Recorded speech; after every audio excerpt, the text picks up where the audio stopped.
Max Verstappen started on pole at the Saudi Arabian Grand Prix in Jeddah. He finished the race in second place because thanks to an incident in turn 1, he received a penalty which saw him lose the race against new championship leader Oscar Piastri. A lot is being said about the penalty, whether it was fair or not, but the underlying Red Bull issue is being overlooked.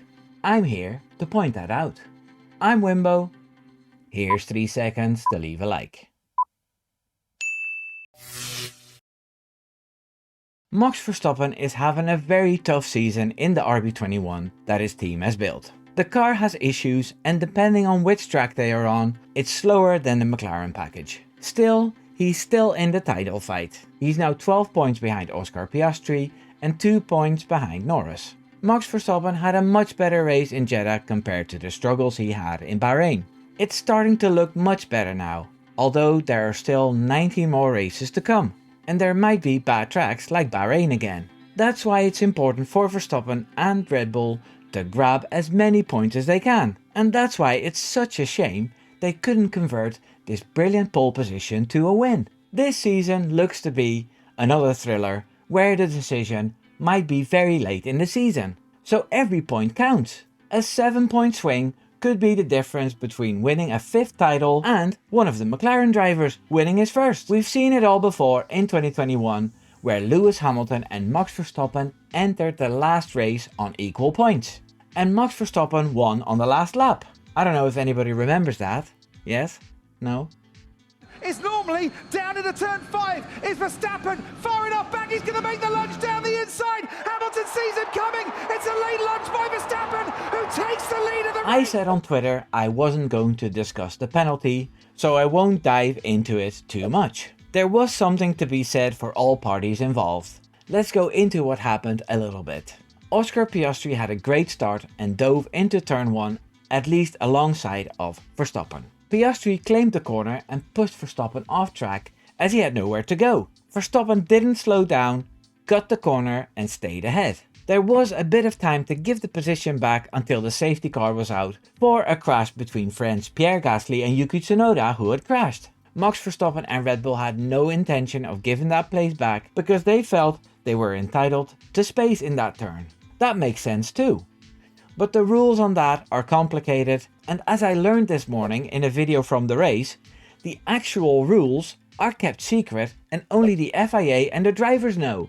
So Max Verstappen stayed in the lead and was enjoying his clean free air instead of Piastri, who had to follow in dirty air. This is a big issue this season, and it's why we see so many drivers starting from pole and winning, unless they get a penalty, in the case of Max Verstappen in Jeddah.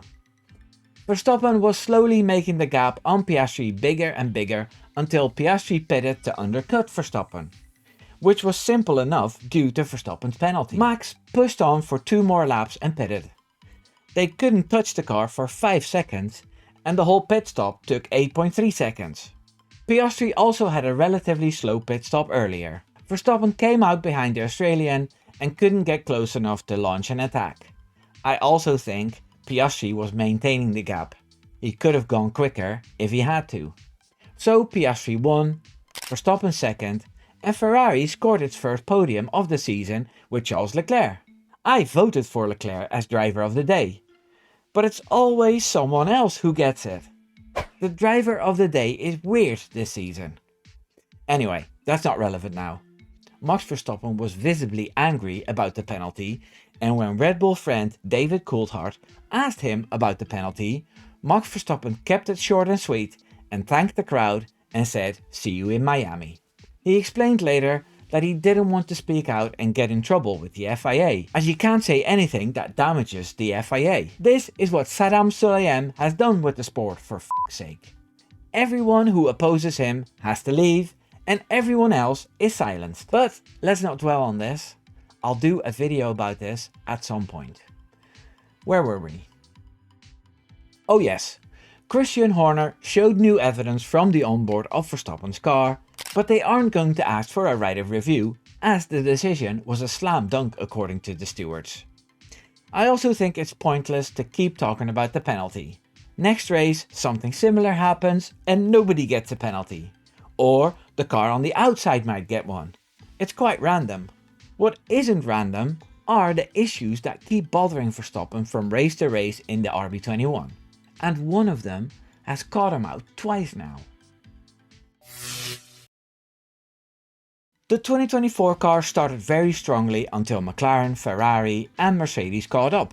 We saw a great number of different winners, and the constructors' fight between Ferrari and McLaren went to the last race, which was narrowly won by Zak Brown and his men. The RB20 had all kinds of issues that made it impossible for Perez to get anything out of it, and he was replaced. The warnings about the car were ignored a bit too long, and if it wasn't for the lead Verstappen had built, his championship would have been in trouble too. Over the winter they worked very hard to fix the problems, and I've heard Horner say the issues are 25% fixed, but there's still a long way to go.